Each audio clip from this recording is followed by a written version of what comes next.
السلام علیکم ناظرین، آج کا سچ کے ساتھ میں ہوں ندیم حسین۔ سیاسی اور معاشی حالات گھمبیر ہو رہے ہیں۔ سیاست میں اس وقت تقسیم جو ہے وہ دلیل کی بجائے نفرت پر ہو گئی ہے اور اس کے اثرات جو ہیں وہ ہماری معاشرت پر نمایاں ہو رہے ہیں۔ اس وقت دکھائی ایسے دیتا ہے کہ حکومتی اتحاد جو ہے وہ بھی مشکلات کا شکار ہے اور بہت ساری چیزوں کو طے کرنے میں انہیں اس طرح کی آسانی میسر نہیں ہے جس طرح کی بات کی جا رہی تھی۔ یہ بات پہلے بھی ہوئی تھی کہ تحریک عدم اعتماد تو کامیاب ہو جائے گی، لیکن تحریک عدم اعتماد کی کامیابی کے بعد کا جو منظرنامہ ہے، کیا اس کے حوالے سے کینوس کے اوپر کوئی نقشہ ہے؟ تو جواب یہ ملتا تھا کہ اس وقت سوچا جائے گا۔ اور اب صورتحال یہ ہے کہ آج بلوچستان نیشنل پارٹی مینگل انہوں نے بھی اعتراض کیا ہے، بلوچ لیڈرشپ نے واک آؤٹ کیا ہے اسمبلی سے، اور انہوں نے یہ بات کہی ہے کہ ہمیں تحفظات ہیں اور اعتماد سازی کا طریقہ کار جو ہے وہ نہیں اپنایا گیا ہے۔ اور ظاہر ہے کہ اسمبلی کے اندر بھی انہوں نے جو کچھ کہا ہے وہ اس امر کا عکاس ہے کہ یہ آگے جو معاملات ہیں وہ اتنے آسان نہیں ہیں اور حکومتی اتحاد کو مشکلات کا سامنا ہوگا۔ اور یہ اس صورت میں ہے جب کہ ملک جو ہے وہ معاشی طور کے اوپر بالکل ایک آخری سطح کے اوپر ہے اور یہ سیاسی ہیجان جو ہے یہ بڑھتا چلا جا رہا ہے۔ اور ظاہر ہے کہ جب آئینی اداروں پر فائز شخصیات جو ہیں وہ بھی پارٹی مفادات کا شکار ہو جائیں تو پھر رکاوٹیں جو ہے وہ بڑھنا شروع ہو جاتی ہیں۔ پنجاب کے اندر جو کچھ ہوا اس حوالے سے پہلے بھی بات کی تھی کہ یہ افسوسناک ہی نہیں ہے، یہ شرمناک بھی ہے۔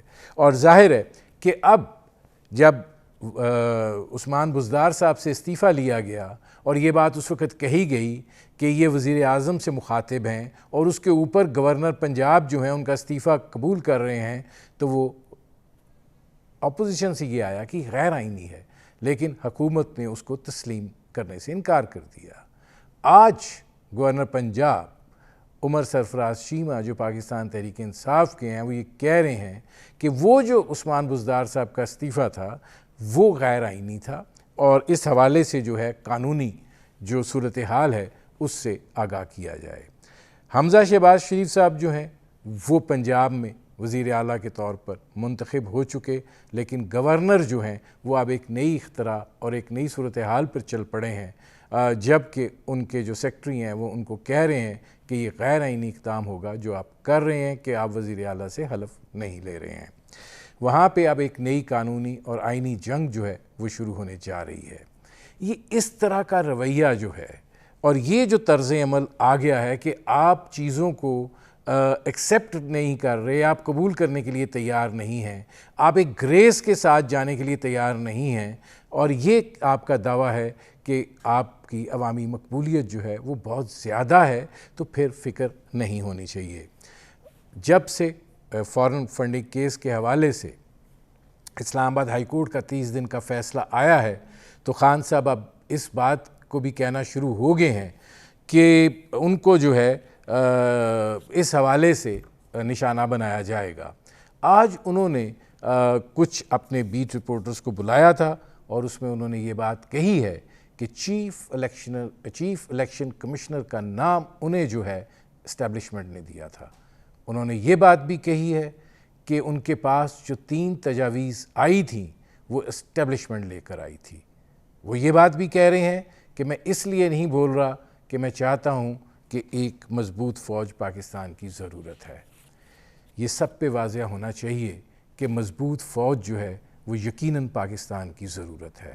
میں پھر ایک دفعہ ریپیٹ کر رہا ہوں، اپنی نہیں ہوگی تو پرائی ہوگی، اور پرائی نے جو حشر لیبیا اور عراق اور شام اور باقی جگہوں پر کیا ہے اس کا آپ اندازہ لگا لیجئے۔ اگر خان صاحب یہ بات کرنا چاہ رہے ہیں تو پھر ان کو 2018 میں جا کے وہاں سے شروع ہونا چاہیے تاکہ ساری حقیقت جو ہے وہ واضح ہو۔ یہ رویہ جو ہے یہ مناسب نہیں ہے۔ ہم اس وقت حالت جنگ میں ہیں، ہم لوگ شہادتیں اٹھا رہے ہیں، ہمارے جوان اور افسر اس ملک کی سلامتی کے لیے اپنی زندگیوں کو داؤ پر لگا رہے ہیں اور ہم انہیں سیاست میں تختہ ستم بنا رہے ہیں، جو کہ ایک بالکل غلط بات ہے، جو کہ نہیں ہونی چاہیے، کسی طور نہیں ہونی چاہیے۔ پاکستان کا دفاع جو ہے وہ یقیناً ملحوظ ہے پاکستانی افواج سے۔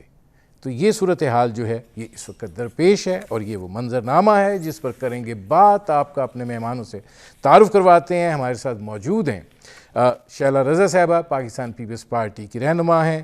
ہمارے ساتھ موجود ہیں lieutenant general retired Ghulam Mustafa صاحب، ممتاز تجزیہ نگار ہیں۔ ہمارے ساتھ موجود ہیں اشتر الصاف صاحب، سابق اٹارنی جنرل رہے۔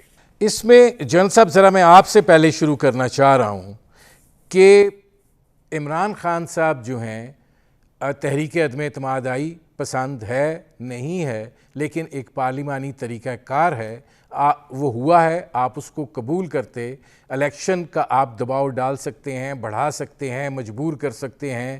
ظاہر ہے متحدہ اپوزیشن ہے، اختلافات بہت زیادہ ہیں، آپ اس مسئلے کو سیاسی طور پر بھی حل کر سکتے ہیں، اور جو آپ کرنا چاہتے ہیں وہ اگر آپ کو عوامی پذیرائی حاصل ہے تو وہ ہو سکتا ہے۔ لیکن یہ کہہ دینا کہ جیسے ہی کہا گیا اسلام آباد ہائی کورٹ کی طرف سے کہ جناب آپ 30 دن میں فیصلہ کریں یہ ممنوعہ فنڈنگ کا، تو آج آپ یہ بات کہہ رہے ہیں کہ جی چیف الیکشن کمشنر جو ہے وہ اسٹیبلشمنٹ نے مجھے دیا ہے اور اب میں اس کے خلاف ریفرنس دائر کرنے جا رہا ہوں۔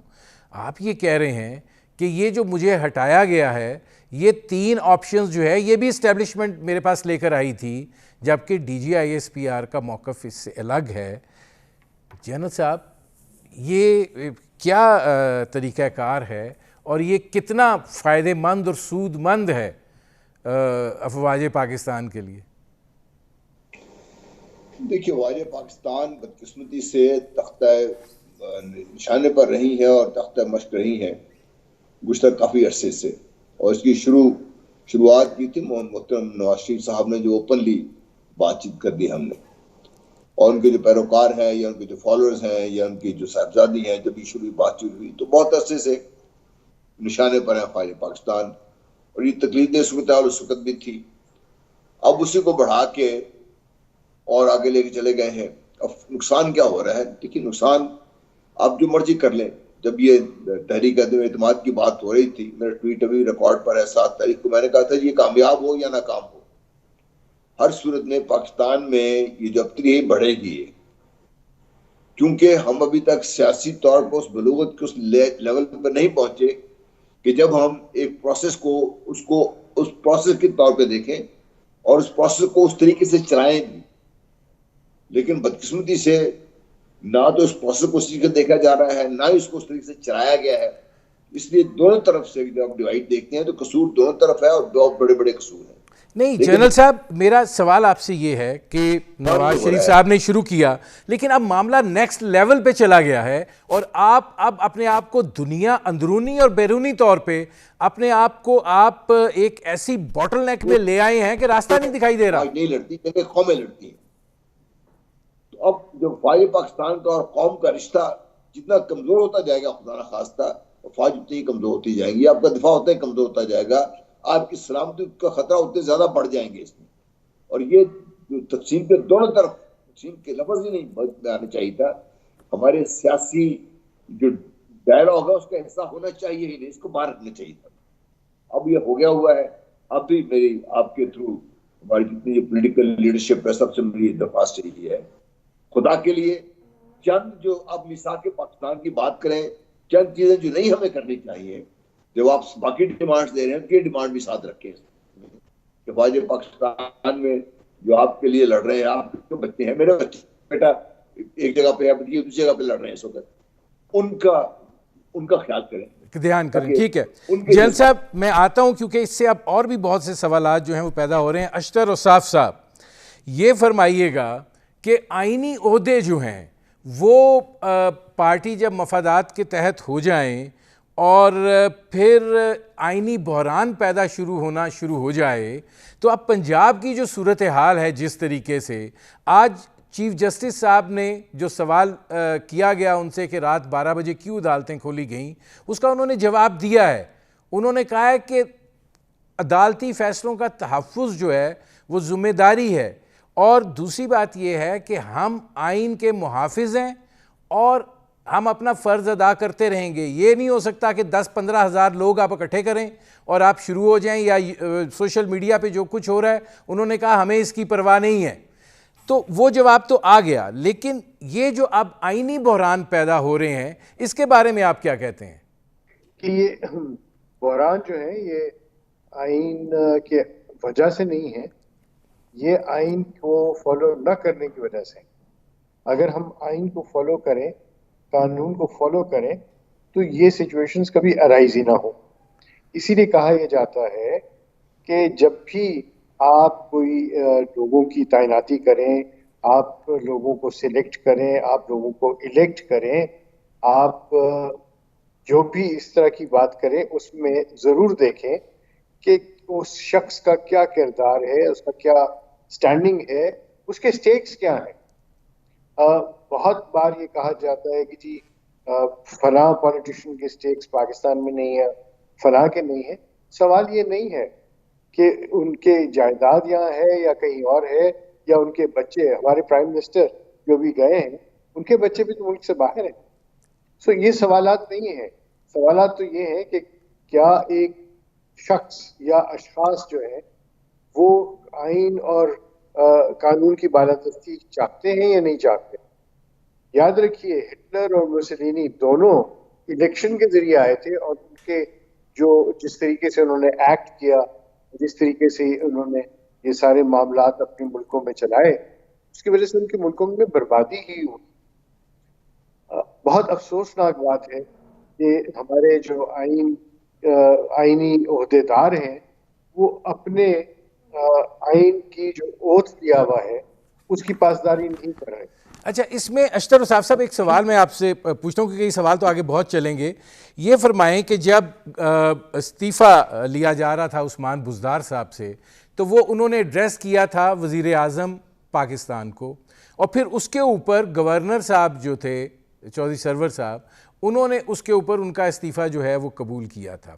اس وقت وہ کہا گیا کہ نہیں یہی طریقہ کار ٹھیک ہے, یہ کوئی اس میں اب جو اس وقت گورنر ہیں عمر سرفراز چیمہ صاحب, وہ ایڈوائس مانگ رہے ہیں کہ اگر یہ طریقہ کار درست نہیں تھا تو پھر عثمان بزدار صاحب بحال ہو جاتے ہیں, کیا صورتحال ہوگی؟ دوسری طرف حمزہ صاحب سلیکٹ ہوئے ہیں. دیکھیے عمر چیمہ صاحب بسط احترام وہ گورنر کا عہدے پہ بیٹھے ہوئے ہیں, گورنر ہاؤس میں بیٹھے ہوئے ہیں, لیکن میں سمجھتا ہوں کہ شاید ان کی جو بات ہے وہ بالکل غیر آئینی ہے اور بالکل غلط کہہ رہے ہیں. نمبر 1, عثمان بزدار صاحب. عثمان بزدار صاحب نے استعفیٰ دیا, اس کے متعلق ساری بات آئی, اور اس کا اصل فارم کی بات نہیں ہے, سبسٹنس کی بات ہے. اس کے بعد جو ایونٹس ہوئے وہ بھی ان کے استعفے ہی کی طرف جو ہے وہ آپ کی توجہ دلواتے ہیں. نمبر 1, ان کی کابینہ تحلیل ہو گئی. نمبر 2, ان سے کہا گیا کہ وہ کنٹینیو کریں, اور گورنر نے کہا کہ وہ کنٹینیو کریں till his successor comes to the office. Notifications جاری ہوئے, نوٹیفیکیشنز کے جاری ہونے کے اوپر کسی کو اعتراض نہیں ہوا, کسی نے چیلنج نہیں کیا.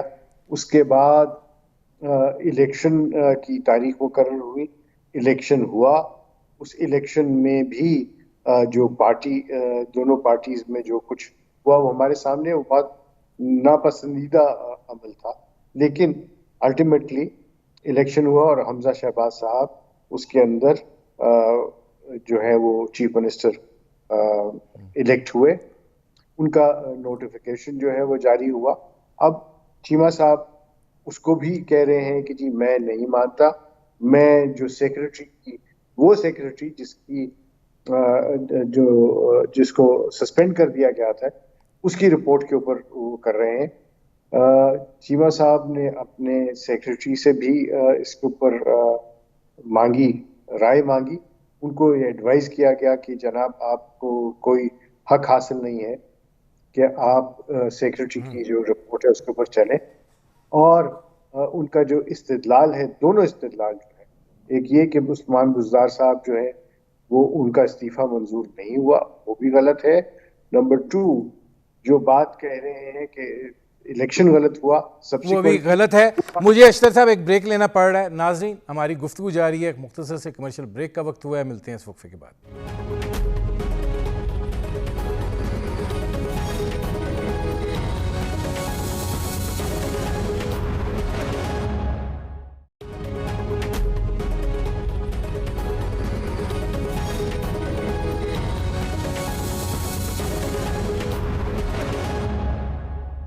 Welcome back. شیلا صاحبہ، اب ذرا آتے ہیں جو سیاسی صورتحال ہے. اب یہ متحدہ جو اپوزیشن کی حکومت، جو اپوزیشن اب حکومت ہے، یہ جو مختلف پارٹیوں کا اشتراک سے جو حکومت آئی ہے سامنے، اب ان کے حالات بھی جو ہیں وہ کافی خراب دکھائی دے رہے ہیں اس حوالے سے کہ ایک تو حکومت کے اندر اپنے شیئر کے حوالے سے تحفظات ہیں اور اس کا برملا اظہار بھی کیا جا رہا ہے، کچھ چیزوں پر اختلاف بھی ہے. تو آپ کو کیا لگتا ہے کہ جو آج خواجہ آصف صاحب فلور آف دا ہاؤس پہ بات کر رہے تھے اور جو مولانا فضل الرحمان صاحب بات کر رہے ہیں کہ ارلی الیکشنز کی طرف چلے جائیں، آپ کو لگتا ہے کہ یہ جو اکٹھے ہوا ہے سارا سلسلہ یہ نہیں چلنے کا، جتنی جلدی ہو سکتا ہے الیکشن میں جائیں، جس کو بھی مینڈیٹ ملتا ہے وہ لے کر آئے اور حکومت کرے؟ اس میں تو کوئی شک نہیں ہے کہ تمام پارٹیز کی رائے یہی ہے کہ کم از کم 3-3.5 مہینے میں جتنی جلدی اصلاحات کی جا سکتی ہیں ان کو ہونا چاہیے. اور الیکشن کمیشن نے 7 مہینے کا ٹائم مانگا ہے تو 4 مہینے کا کیئر ٹیکر سیٹ اپ اور اس کو ہم پڑھنا چاہیے. لیکن اگر کچھ اختلافات آئے ہیں اور جو آپ نے بتایا آج، اور جو اسمبلی میں باپ پارٹی کی طرف سے بھی بلوچ نیشنل ان کی طرف سے ہوا، تو میں سمجھتی ہوں کہ ایک آدھ بیٹھک اور کر کے اور یہ مسائل حل ہو جائیں گے. لیکن اس میں سب ہی جلدی الیکشن چاہتے ہیں، کوئی بھی اس بات کو زیادہ نہیں چاہتا اور سب یہی چاہتے ہیں کہ جلد از جلد جو ہے ریفارمز آ کر آگے بڑھا جائے. اس میں شیلا رضا صاحبہ یہ فرمائیے گا کہ اس وقت جو معاشی صورتحال ہے وہ انتہائی دگرگوں ہے، بہت خراب حالات ہیں. ظاہر ہے آئی ایم ایف سے بھی نیگوشیٹ کرنا ہے، پھر سعودی عرب اور چین سے بھی کچھ توقعات جو ہیں وہ وابستہ ہیں، کیونکہ آپ کو ایک بریدنگ سپیس چاہیے. $6 بلین آپ اس وقت چاہیے. تو ایک ایسی حکومت جو مطلب اندر سے ہی عدم استحکام کا شکار ہے، وہ اتنے بڑے مسائل اور چیلنجز جو ہیں جو کہ فوری علاج چاہتے ہیں، فوری سرجری چاہتے ہیں، کیسے ممکن ہوگا؟ نہیں، یہ جو اختلافی بات ہے یہ اتنی بڑی نہیں ہوگی، یہ جلد ریزالو ہو جائے گی اور معاملات بہتر ہو جائیں گے، یہ مجھے یقین ہے. کیونکہ جو بات ہو رہی تھی وہ یہی تھی کہ دوسری بڑی پارٹی جو ہے وہ کم سے کم چیز رکھ کے دوسروں کو دینا چاہ رہی ہے. تو اس میں تھوڑا سا ہو جاتا ہے، لیکن یہ ایسی بات نہیں ہے. لیکن جو آپ نے آج مجھے باتیں، جس پروگرام کو آپ نے انٹرو دیا جو اس پروگرام کا، وہ انتہائی سنگین ہے. آپ کو یاد ہوگا کہ صادق سنجرانی صاحب کے الیکشن میں تو کھلا ڈاکہ پڑا تھا، لیکن اپنے ملک کی خاطر اس کو آپ نے ایکسیپٹ کر کے آپ نے آگے بڑھے تھے. ابھی تو ساری چیزیں بالکل آئینی طریقہ کار سے ہوئی ہیں. اور نہیں، لیکن میں آپ سے ایک سوال اور پوچھتا ہوں، پھر میں آگے ذرا بڑھتا ہوں. یہ فرمائیں کہ اس وقت جو آپ کو دکھائی دے رہا ہے، عمران خان صاحب نے کراچی میں مؤثر جلسہ کیا ہے، پشاور میں کیا ہے، ایک سوشل میڈیا کے اوپر بھی ارتعاش برپا ہے، تو آپ کو لگتا ہے کہ جلدی الیکشن جو آپ لوگ چاہ رہے ہیں، آپ کس بنیاد پر آپ سمجھتے ہیں کہ آپ کا اس وقت جو شیئر ہے وہ بھی آپ کو حاصل ہو پائے گا یا آپ اس سے آگے بڑھ جائیں گے؟ میں سمجھتی ہوں کہ اس سے زیادہ ہوگا. یہ جلسے جو ہیں، کراچی میں کوئی بھی پارٹی بہت بڑا جلسہ کر لیتی ہے، یہ کوئی اتنی بڑی بات نہیں ہے. کراچی میں بہت سارے جو ہیں غیر ملکی رہ رہے ہیں جن کے شناختی کارڈ نہیں ہیں، اور وہ مختلف طریقوں سے آپ کے جلسوں میں آ جاتے ہیں.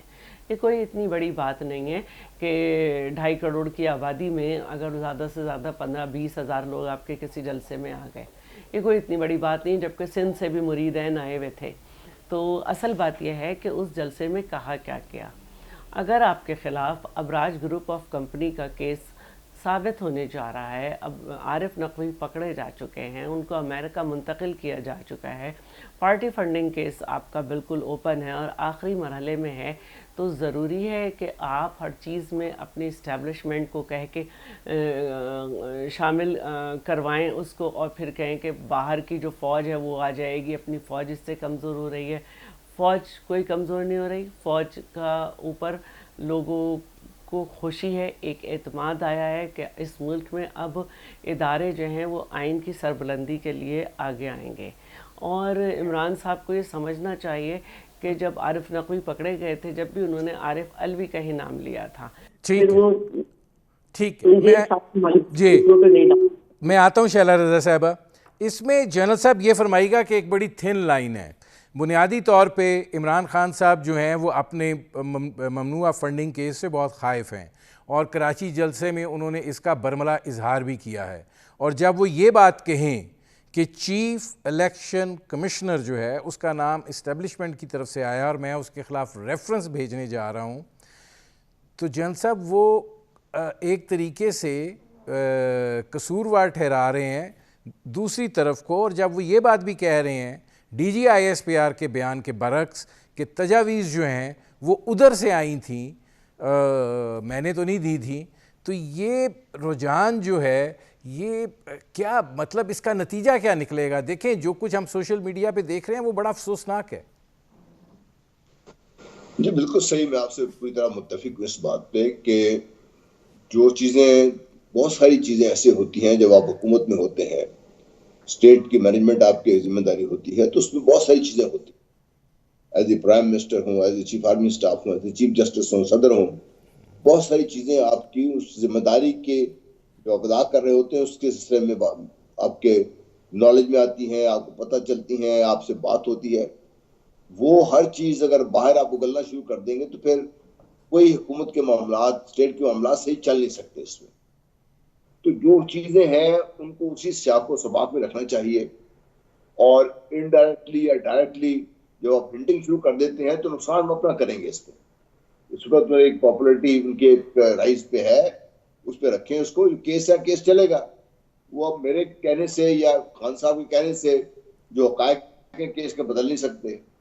اگر کیس ان کے خلاف ہے، ان کے سپورٹر جو بات کر رہے ہیں وہ کہہ رہے ہیں اس میں کیس ہے ہی کوئی نہیں ہے، اس میں پھر اگر قانون کے مطابق نہیں کرے گا تو جو چیف الیکشن کمشنر ہے وہ بھی تو کسی کو جواب دہ ہوگا نہیں۔ سپریم کورٹ بھی یہاں موجود ہے ہماری، تو کیا ہم سمجھتے ہیں کہ ہمارا سارا سسٹم ہی جو ہے وہ کام نہیں کر رہا؟ تو پھر تو میں حیران ہوں، پھر تو ہماری اسٹیٹ چلنے کی نہیں اس طریقے سے۔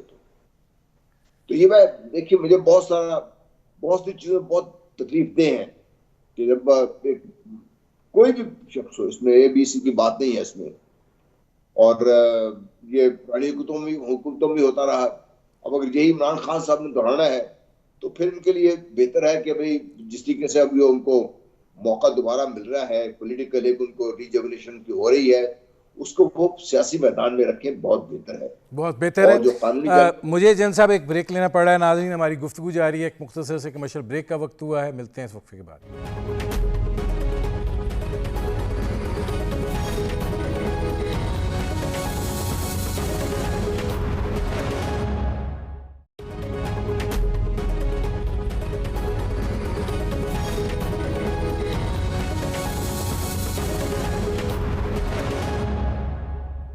Welcome back.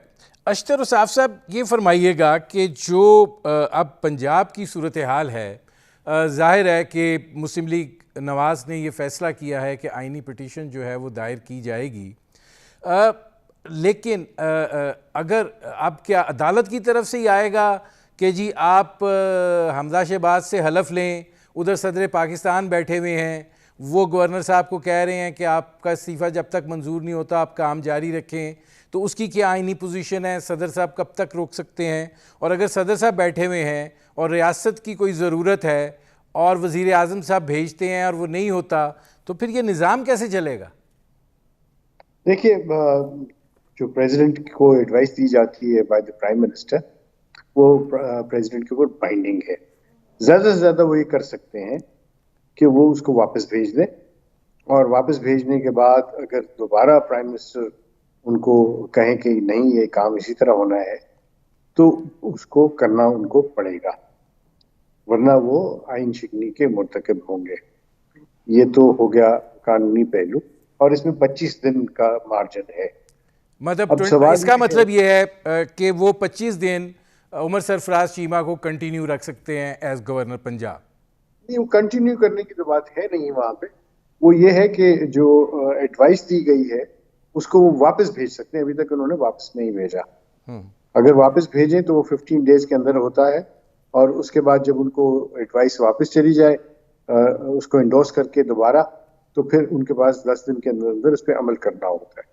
لیکن جو کام یہاں پہ عمر چیمہ صاحب کر رہے ہیں اس کا ایک بالکل کمپلیٹ آنسر بھی ہے، اور وہ یہ ہے کہ کوئی اور ان کو اوتھ دے سکتا ہے، اور آئین کے اندر ہی لکھا ہے کہ جب جس شخص نے اوتھ ایڈمنسٹر کرنا ہے وہ کسی وجہ سے نہیں ہو سکتا تو پھر کوئی اور ایڈمنسٹر کر سکتا ہے۔ اور آپ نے دیکھا کہ جب پریزیڈنٹ آف پاکستان جو تھے انہوں نے اوتھ نہیں دیا پرائم منسٹر کو، تو چیئرمین سینٹ ان کی جگہ پہ آئے اور انہوں نے اوتھ ایڈمنسٹر کیا، اور وہ اوتھ جو ہے وہ پراپر تھا۔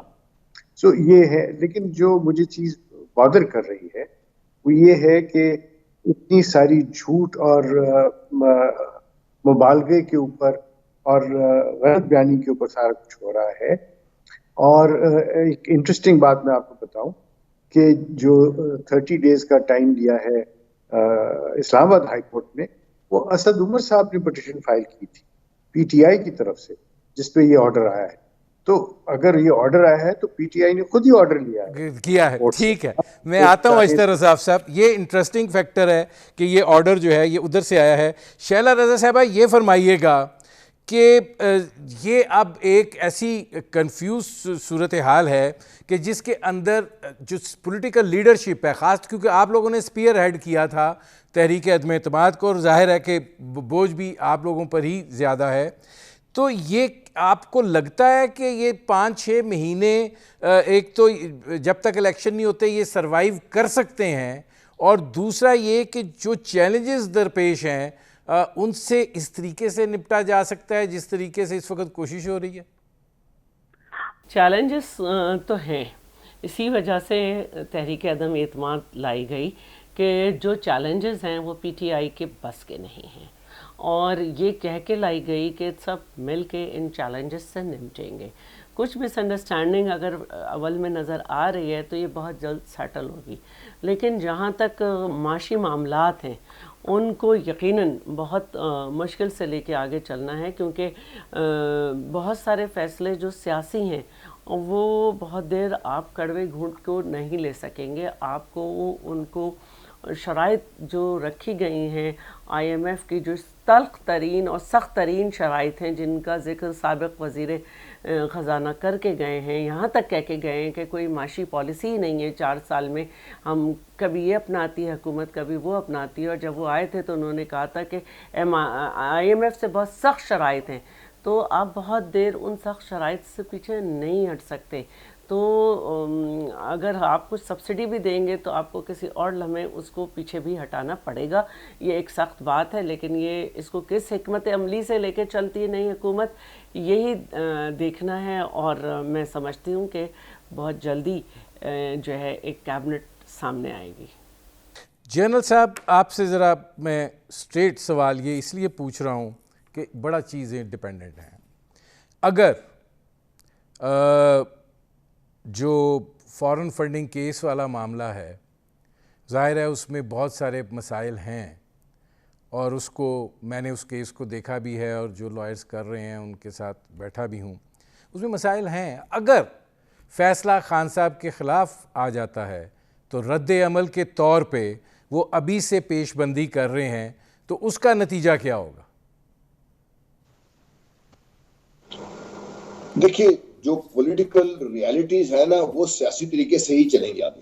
عمران خان صاحب ہمیں پسند ہو یا نہ پسند ہو، he is a political reality of Pakistan, اور اس وقت جس لیول پر وہ جا رہے ہیں ان کو کسی طریقے سے بھی چاہے وہ صحیح ہو قانونی طور پر اگر فیصلہ ہوا وہ قبول نہیں ہوگا یہ، اور اس کا ریئیکشن آئے گا اس میں اس ریئیکشن کو آپ پسند کریں یا نہ کریں، لیکن دیٹ از دا ریئلٹی، وہ پاکستان میں ہوگا.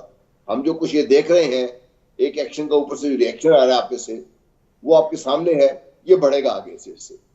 ان چیزوں سے معاملات آپ کے حل نہیں ہوں گے، اور جن مشکلات کا پی ڈی ایم شکار ہے، شیلا بی بی کی حسن زن اپنی جگہ پہ، لیکن بدقسمتی یہ ہے کہ ہمیں اپنی جو پولیٹیکل سسٹم کی ورکنگ ہم سب نے دیکھی ہے گزشتہ کئی سالوں سے، تو ہمارے کلچر نہیں ہے کہ ہم مل کے بیٹھ کے کام کر سکیں. ہونا چاہیے لیکن نہیں ہم ڈیولپ کر سکے. اس کا مظاہرہ آج بھی آپ دیکھ رہے ہیں. اب میرے پاس 1 منٹ رہ گیا ہے. اشتر اوصاف صاحب، کیا ہم کنٹینیوسلی ان سب چیزوں کا علاج ایک ہی ہے کہ جتنی جلدی آپ الیکشن کروا لیں، جو بھی جیت کے آئے اس کو حکومت دیں، اور جو بھی جیتے اس کو تھوڑی اتنی سیٹیں ہوں اس کے پاس کہ حکومت چلا سکے، کولیشنیں نہ بنانی پڑے اس کو. ٹھیک. اچھا اشتر اوصاف صاحب، آخری 1 منٹ ہے، یہ فرما دیجئے کہ ہم کیا اب یہ قانونی اور آئینی بیٹلز جو ہیں یہ عدالتوں میں ہی دیکھیں گے، احکامات عدالتوں سے ہی آئیں گے اور پھر ان پہ عمل درآمد ہوگا، کوئی پولیٹیکل میچورٹی دکھائی نہیں دے گی؟ اللہ کا شکر ہے جی کہ عدالتیں جو ہیں وہ ہمارے پاس موجود ہیں اس سارے کام کو دیکھنے کے لیے. یہ بالکل صحیح بات ہے کہ جب باہر آپ کر سکتے، آپ پولیٹیکلی نہیں کر سکتے، اور آئین چکنی ہو رہی ہے اور قانون چکنی ہو رہی ہے، تو لازمی طور پہ کورٹس ہی ہیں اور ہم کورٹس کے اوپر ہی انحصار کر رہے ہیں. ٹھیک ہے، میرے پروگرام کا وقت ختم ہو رہا ہے. بہت شکریہ شیلا رضا صاحبہ، بہت شکریہ جنرل غلام مصطفیٰ صاحب، بہت شکریہ اشتر اوصاف صاحب. ناظرین، آپ نے ہمارے پینل کے شرکاء کی گفتگو سنی. اب تک کے لیے اتنا ہی، اجازت دیجیے. اللہ حافظ.